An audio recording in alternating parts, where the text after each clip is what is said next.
Our audience at Inbound Logistics is smart. Too smart not to keep up with what's moving and shaking in logistics and supply chain management. So here we are to tackle some of the questions that are top of mind for the Inbound Logistics audience. 2.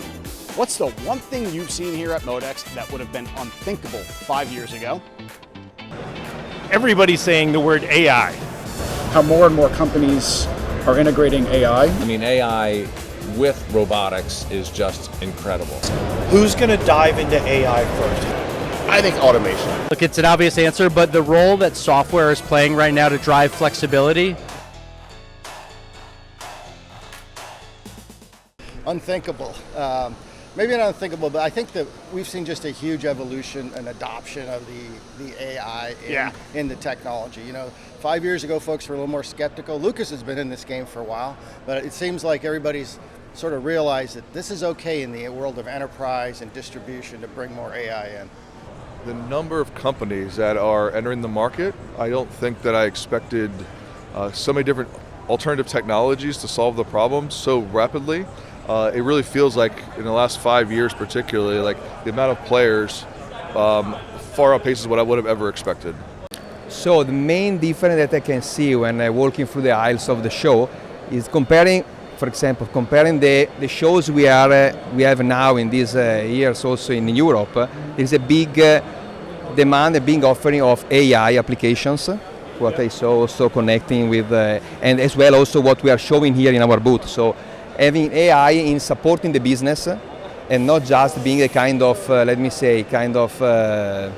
something so unique or special, but more a kind of commodity that you have to integrate in your system in order to support the business. So what I can see is generally on solutions is not changing too much comparing years ago, okay, in terms of machinery type of solution and so on, but is bringing a lot of attention, the support we can give to the customer with more AI technologies, KPIs, that is the need of nowadays. Yeah, I mean, from my standpoint, there's a lot of the whole humanoid aspect of things that are happening, right? How can you take and automate without people, but with more of a human sort of touch feel? You see some of the robotics arm behind us. This is our Versa AI, new technology that I'll let Parth explain, but you know, these types of things are not what people thought about 5 years ago, and so now it's standard today, and they can really get a lot more effectiveness and efficiency from their systems. Yeah, I think robotic piece picking is an amazing new technology. We're super excited to have two product offerings there. The one behind me is Versa AI, where you could use a robot overnight to consolidate, buffer goods, and get orders ready to ship out whenever the company is ready. In addition, we're seeing a lot of good influx of AI into the space too, where we've made some great leaps also this past few months. I think the obvious answer is probably AI, as you see that pretty much everywhere. Yeah. But it's true. I think right now what you're seeing is actual AI use cases being implemented and developed. It's not just a buzzword anymore. Now we're starting to see applications of it. Warehousing logistics has a lot of real complexity to it. And I think with all the data generated with these systems, getting actionable AI now helping drive decision making and responsiveness to exception scenarios is really a game changer. The advancement of AI has really opened up doors for a lot of customers and a lot of applications. Frankly, transformation from AI to physical AI, being AGVs, AMR, what some refer to as humanoid robots, but the transformation to physical AI is something that, in our opinion, has a lot of legs, has a lot of weight, and puts us in a well position to keep growing the industry. I think it's the amount of automation that we just see in every aspect of the warehouse. Right now, it's an exception to not be automated in some of those areas, like trailer unloading, AFL's going up 3 levels, 4 levels. It's pretty crazy what automation is doing today. Well, dealing with variability, I'd say, is probably the number one thing. In the logistics space and in distribution warehousing, you get a lot of different box sizes. You get what we call mixed skew, a lot of variability. So utilizing visual feedback or force feedback to adapt to that variability, damaged boxes, maybe different pallet sizes, and being able to handle that, with the use of maybe AI or visual feedback, that kind of thing. Yeah, look, it's an obvious answer, but the role that software is playing right now to drive flexibility, and we're seeing it outside of the major historical players in the space. So there's just a lot of momentum, obviously utilizing AI that we're seeing from companies like Jacoby Robotics, who we announced a partnership with this week. Well, of course, I hate to say AI technology, but the truth is we're seeing it even in what we do. Again, it's more deep learning. So what we've addressed over the past couple of years is tools, different software tools that allow you to look deeper at the packages and what's wrong with it. So everyone could say, I didn't read a barcode, not a big deal, but can you tell me why I can't read a barcode? So they can go back into their application and their process to determine what do we need to fix to make sure our throughput stays consistent. You know, a lot of this was unthinkable 5 years ago. You know, you look at some of the market dynamics, you look at some of the reasons why some of these technologies were born.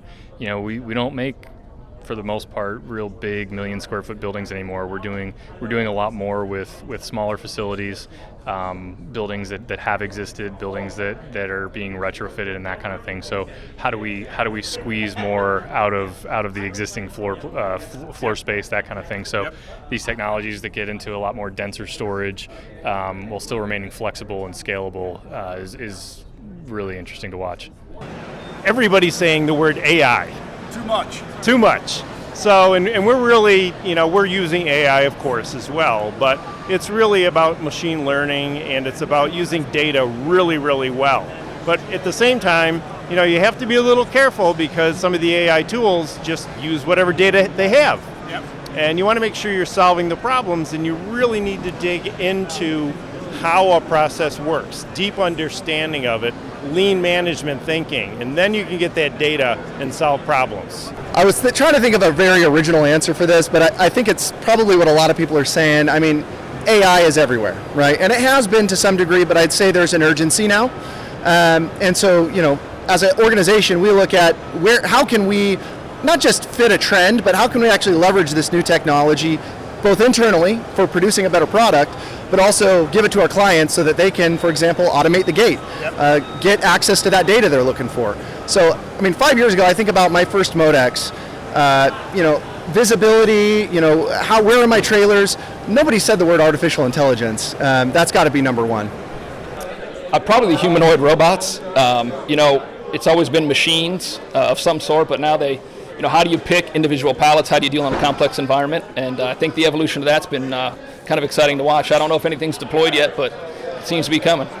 Man, it's been so busy here at MODEX. I think the pace of technology has really progressed, and the rate of adoption for autonomy, computer vision, deep learning, these types of robots that are truly autonomous, physical AI that's actually performing in the real world at scale today. This wasn't much of a thing 5 years ago.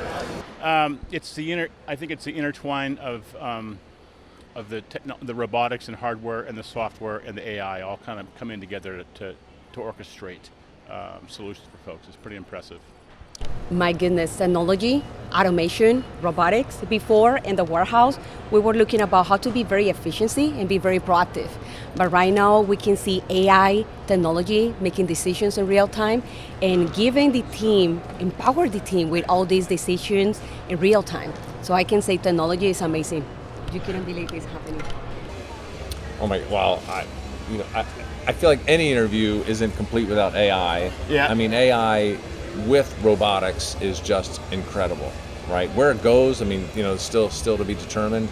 But seeing robots and AI interact, if you go back 5 years ago is right when I think I first started to use ChatGPT, right? And I was like, man, it's like a magic trick, right? So it's got to be AI and robotics together, Wow, all of the AI integrated robotics that you're now seeing, to me, is fascinating, right? We've spent some time with Locus Robotics and looking at what they're doing. A lot of our customers are running it, so really impressed with some of the components, some of these automated forklifts that are now using AI to direct, the forks to the pallet and, being a pallet jack without human intervention. It's really interesting to see how the creativity around AI and AI integration to the hardware side of things is really playing out right now.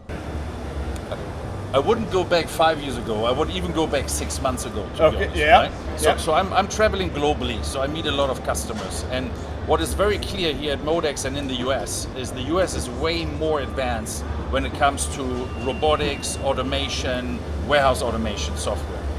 If you go to Europe, it is also clear that the US is behind in terms of AI adoption on the software side. So they're still struggling with concrete use cases, concrete agentic AI that is really helping them beyond just to pick, pack, inbound, outbound. That's what I would argue. So, and that has changed significantly with the AI technologies literally 6 months ago. We're not all wearing masks and walking around with hand sanitizer. Remember that? That was. But a little more serious, we're seeing vision-based solutions go from being just talked about to actually being implemented into our products, others' products, and ultimately into our customers' facilities. And I'll talk about that a bit more later as we get into some more of these questions. Yeah, you know what? There's not a lot that I would say is unthinkable, but I'll position this as what's important. And what's been exciting is to have conversations and be part of conversations with our customers as the packaging and the tote or pallet supplier, with a vision system supplier and a racking system supplier, a software supplier. So we've had multiple stakeholders all working together. And when we're all doing it up front and part of the planning process, things go really well and much more successful in a system launch. So it's been exciting, and something that I would say, especially being the tote part of it, wasn't always the case 2 and 4 and 5 years ago. Yeah, I'm not sure how feasible, but we've seen some humanoids running around, and the proliferation of that kind of technology would stipulate that this is the perfect form factor, right? Yes, so, absolutely, without a doubt, Andre. And I'm wondering if that is true. I haven't seen many use cases. There are some, I'm sure. I haven't seen many use cases where that turns into a valid ROI, valid use case to deploy this type of technology. Everyone's talking about artificial intelligence, right? But it's artificial intelligence being used with actual video. We saw a vendor out there, actually Zebra, if I can say that, that is utilizing technology that allows, when we're receiving pallets, for example, the pallets often sometimes come with labels that actually don't have barcodes. And so our individuals, our receiving department has to receive it in and key that information in. That often can lead to errors, right? Because there's manual entry. Their technology is allowing the OCR and AI to be able to receive that in without having to key anything in. In addition to that, which is actually pretty cool, is the fact that as inventory is being received in, it's actually analyzing the parcel or the pallet for damages. And if it finds it, it's flagged. Oh, the explosion of AMRs, right? The humanoids that are running over here in the corner, the just variety and the complexity of what these AMR systems are capable of doing. Would have never saw that 5 years ago. But I mean, everywhere you go, you see this AI coming in all over. Everybody have it in software. Everybody try to work around it with physical AI and robotics and stuff like that. And that's just amazing, right? 5 years ago, we didn't expect that to be here now. So. You know, it's interesting. We've kind of leveled off. It was like an arms race of AMRs, or who had the next bot, or who had the next robotic arm. We've leveled off, but what we're starting to see is a lot more intelligence, a lot more of this. Who's going to dive into AI first? Who's going to do the next big thing? And like, what's really interesting is not so much looking around at these customers or these vendors, but it's the customers that are showing up to us. They're loaded with knowledge. They're super smart. They're coming well informed, and it's no longer just about telling them what we're selling, but it's about like taking them to the next step. They already know if they want the system or not. Now they just want a reassurance that they can apply it. I mean, they're even coming in knowing what a lot of the budget should be, and it's great because we're skipping things that would take months in the past just to get through the introductions. I mean, it's hard to look around this floor and not think something related to AI, right? Yep. And so one thing Belden's been involved in here is, and we're no different than some of the floor attendees this week, is we're showcasing a solution we've developed around physical AI. And what does that mean in warehousing, right? And so physical AI has been a kind of an amalgamation of a partnership we have with NVIDIA and Accenture to use Belden's connectivity platform to enable things like the future of worker safety in warehousing, where no longer maybe there's a time frame in the next few years where instead of safety fences and light curtains and guardrails and these type of things, but more so AI and camera technology starting to become more prevalent in terms of making sure workers and forklifts and personnel are tracked in real time, all being delivered to an AI engine to help determine what the right path is for an individual to manage, to walk, for robots to roam, all those types of things. We're directly involved in some of that. Yeah, 2 words: autonomous execution. Yep. Right? 5 years ago, it was all about visibility, real-time visibility. Where's my shipment right now? Today, it's all about executing on that, right? Yep. So just yesterday, Polaris announced AI gate vision, right? And that is all about, clearing the gate, right? Clearing the gate, being able to use OCR vision technology to identify a trailer, verify its seal, and then coordinate that back to the TMS information that was sent to it, right? Sent to the YMS, right? Yep. So 5 years ago, that would have been impossible. That was science fiction. So today we're able to execute that in under 30 seconds. I think automation. It continues to evolve, whether it's robotics that are crawling racks, goods to person, AGV. We're seeing different solutions come out that are dropping down totes to picking up totes to robotics moving around on top. I don't think we've seen yet the top of the mountain of where automation's really going to head. That's a good question. I think the one thing that stands out in my mind, and it's kind of a loaded statement or question, is how more and more companies are integrating AI and what that means. And some are doing it better than others, some probably talk more than others, but you can see that with the robotics and with just solutions in general, right, it's moving faster than it ever has before. And that's been really eye-opening and exciting in some sense, yeah.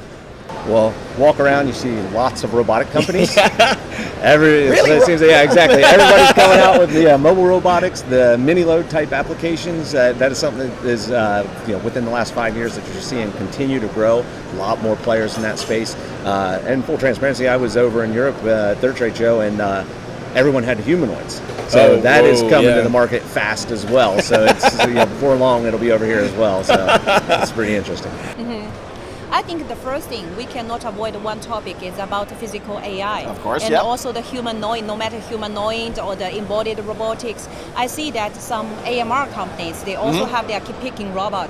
Yeah. But for QuickTron, we haven't started yet. Okay. Yeah, why we do this kind of strategy? Because we know that this kind of technology is the future, but it's not mature enough. Okay. But actually, it's an industry show. It's industrial scenarios. Right. The customer, they are have very high requests. They all ask for non-stop. So non-stop means you must give me something that is already done, and it will not stop my existing workflow. It should be better. So I think that the amazing thing is, 5 years ago, we never imagined that so many Chinese robotic companies, they were bringing the new technology here. And what's more, at that time, we believe that one of our strengths is only the cost. Yeah. But now, when you talk about cost only, I think it's out-fashioned. It means that you didn't really know the concern of the customers. Okay. The customer right now, what they ask for a long-term strategy, a long plan. They say, hey, I select you. Before that, I use the other overseas brand. No. But show me that how can you guarantee that within the next 5 years you will not disappear? Right. You are not bankrupt. I know that Chinese company, you are very flexible, but I also have my boss. I have my top management. We invest money and team on your product, but how can you say that you are able to do a long-term business? That's a different thinking between Western and Eastern. Okay. But I think we gradually to study it, and till now in North America we have already like 10 or 20 10 to 20 projects. 10 is already done, and still have another 10 under construction.